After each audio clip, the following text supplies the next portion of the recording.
Hi, I'm Emma Kalin, and I'm reading an excerpt for you today from Annette Creswell's novel, which is called Before the Darkness. Chapter 11.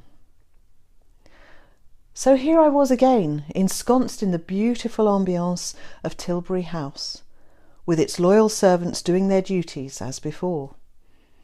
The men had left early to meet the beaters in the hope of bagging a good supply of grouse, and the ladies were left to their own devices, reading, walking, or playing tennis. I preferred to catch up on my reading and found a cosy nook near the bay window, looking out onto the ha-ha. It seemed as though I had never been away. Everything was so familiar, and the only hitch was the housekeeper, Mrs. Keeley, who still seemed to dislike me. "Madam, one does not wear diamonds in the country," she admonished as I entered the drawing-room later that night.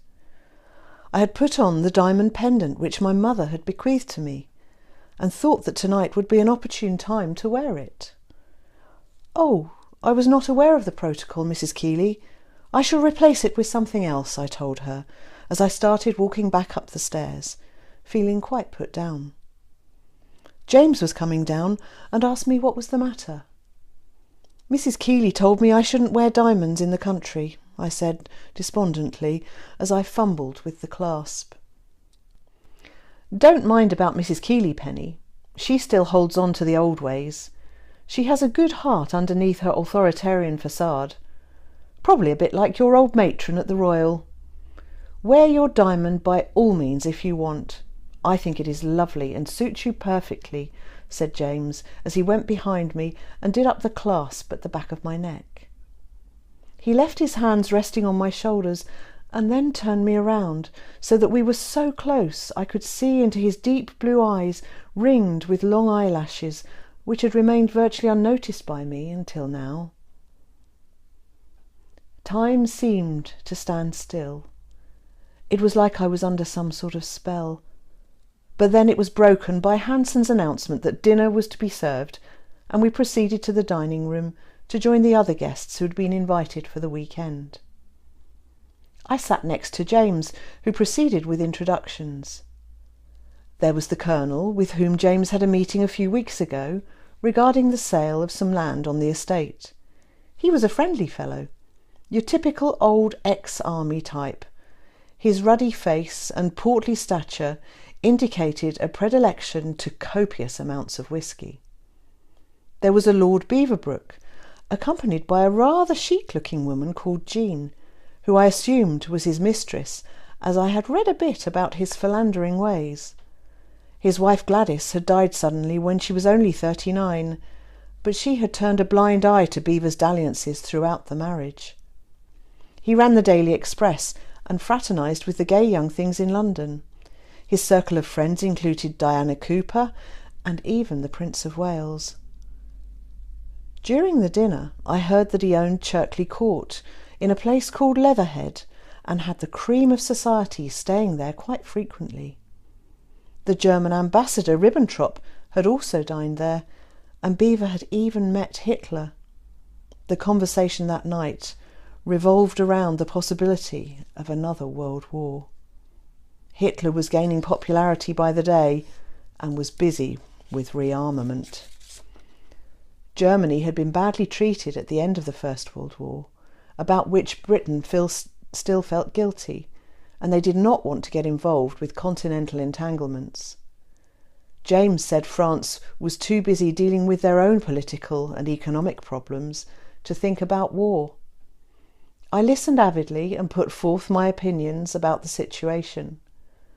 I told them that I had an uncle who had died at Pozières, and after all the young lives which had been wasted in that war, another would be unthinkable. Everyone seemed to have their own views, either pro or anti-war. The Colonel said Churchill was being painted as a warmonger for supporting rearmament.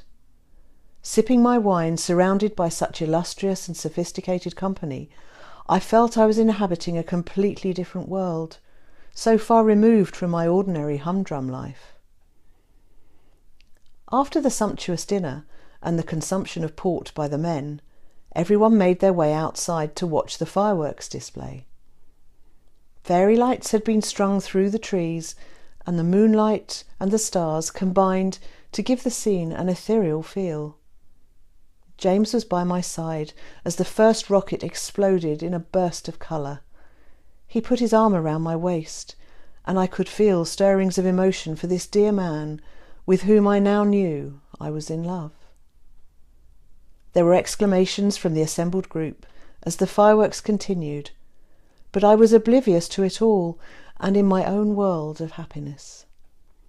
James whispered in my ear to come with him, and leaving everyone to watch the spectacle, I followed him through the perfumed garden and into a secret nook which I did not know existed.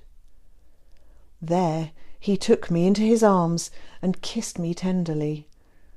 I felt delirious with love and desire and surrendered to him. Drawing apart, he confessed that he had fallen in love with me, but was concerned because people would think it was too soon after the death of his wife to be involved with someone else. I told him of my feelings for him, and not to be concerned about what people thought. The main thing was how we felt about each other, and with the possibility of war, we had to grasp whatever happiness we could. Surely people would understand that.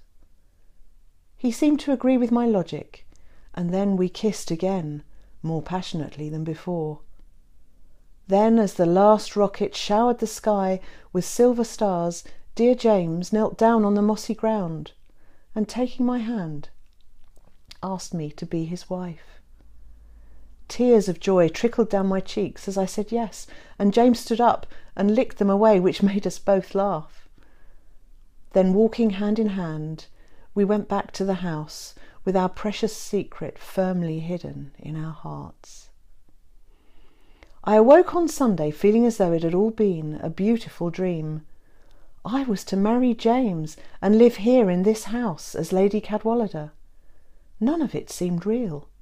I was so happy and could not wait to see my beloved. I had a quick bath, which Molly had drawn, and pondered what outfit to wear. Eventually I selected my tartan skirt and twin set, and some suitable walking shoes, as James had mentioned that there would be a picnic by the river for anyone who wished to come. "Good morning, madam," Hanson greeted me as I sat down for breakfast. "Did you enjoy last night's festivities?"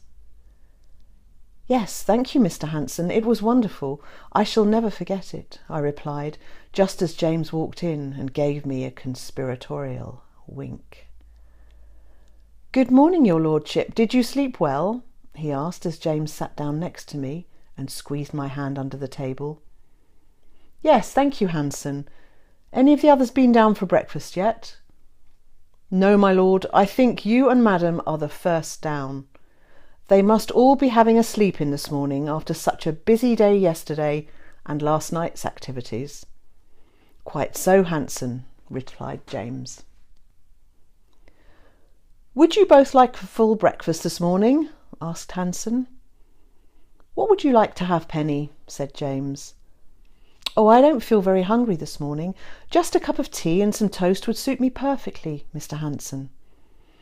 "And for you, sir?" Hanson asked James. "The same for me, thank you, Hanson. We will save our appetites for the picnic later." "Very good, your lordship. It looks like a good day to be down by the river. I will tell Mrs. Birkins to do your toast and tea," he said, leaving the room. "James," I whispered, "I love you so much." "And I you, darling. Sorry there are all these people about at this moment. I really didn't plan it like this," he said. "That's all right, dearest. I understand you have a duty to your guests when they are here. There will be plenty of time for us to be together. We have the rest of our lives," I told him, just as Hanson entered the room, bearing a tray with our tea and toast. "Here we are, then. Shall I pour now, sir?" "Yes, thank you, Hanson," said James. "Would madam like milk in her tea?" "No, thank you, Mr. Hanson. I prefer it black and no sugar," I said. "Just as I drink mine," said James, smiling at me. By the banks of a lazy river, under a giant willow tree, We all lazed about on rugs and deck chairs after having been served champagne and delicious food from hampers which had been transported from the house. Conversation was desultory as everyone was feeling quite lethargic after last night's festivities. I noticed the Colonel slumped in his chair, snoring away with his mouth open, a half bottle of claret by his side, and Beaverbrook canoodling on the rug with his mistress. James asked if I would like to come with him in the boat which was tied up near us. So, excusing ourselves, he helped me board and proceeded to row us along the river. It was so wonderful to be on our own, away from the madding crowd for a while. Letting my hand trail through the water, I felt the sun on my face and heard the cry of a lone tern high up in the sky.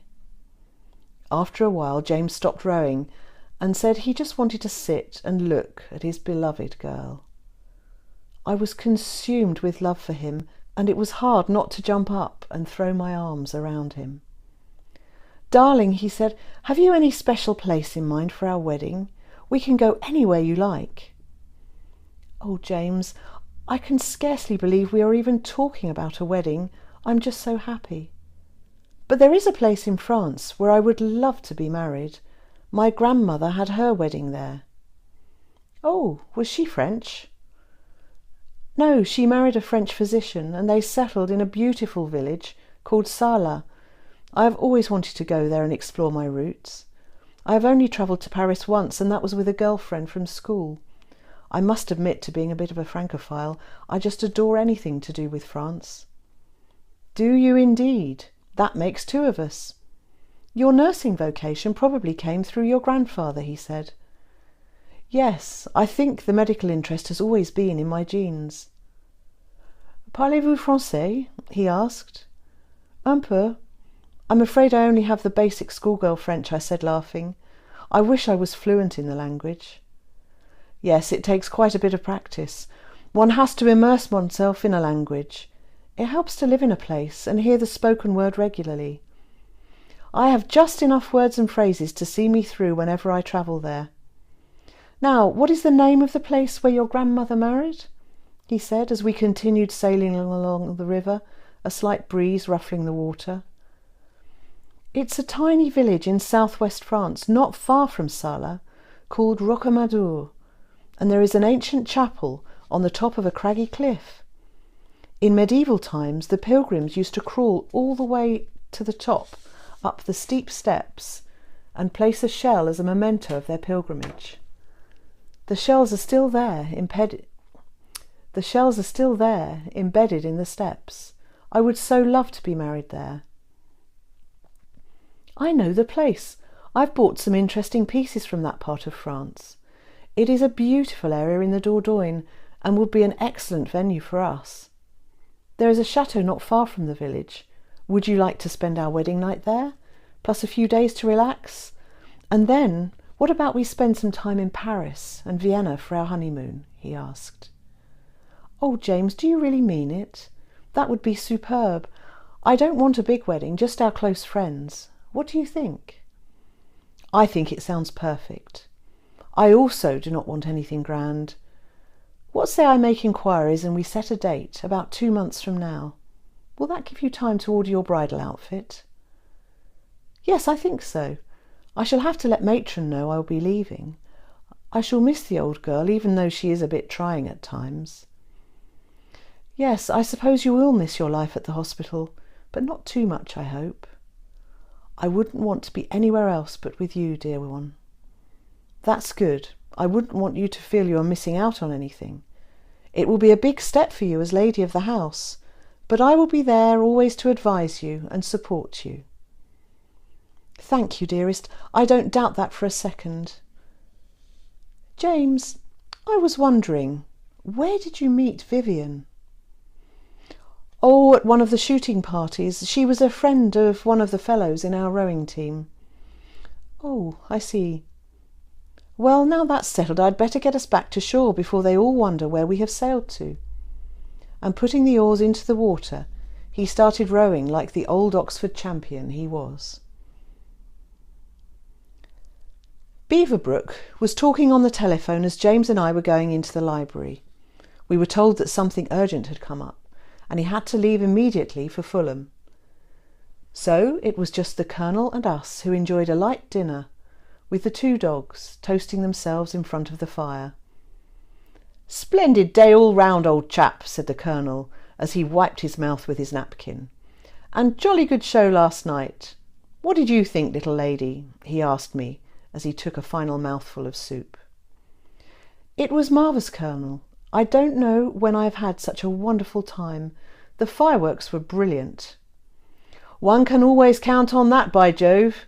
Tilbury House is renowned around these parts for the firework display at the end of the grouse season. You should come to the next one."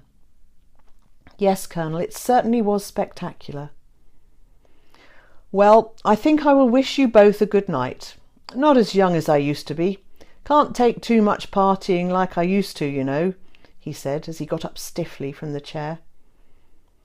"Good night then, Colonel, and if I don't see you in the morning, I shall look forward to meeting you again," I said.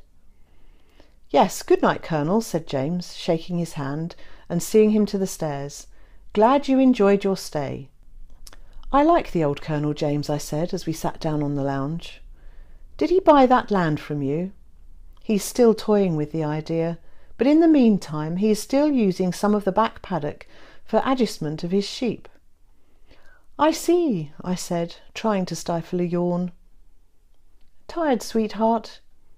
"I do feel a bit sleepy.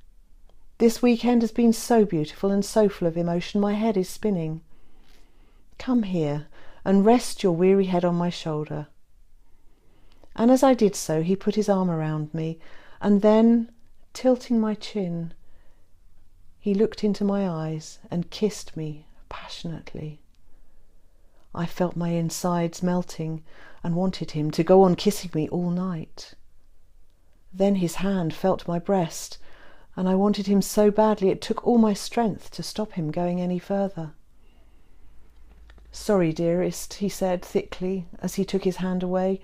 I don't want to do anything you don't want me to do." "Oh, James, darling, I want you more than you could know, but I want to wait until our wedding night, when I can give myself to you properly as a bride." "Then we will wait, sweetheart, if that is what you want. After all, it won't be long until we are married, and we will be together forever." "Thank you, darling, you are so good to me. You really are such a wonderful person, and I love you so much." "And I love you very much. But now we should do what the Colonel suggested and retire for the night.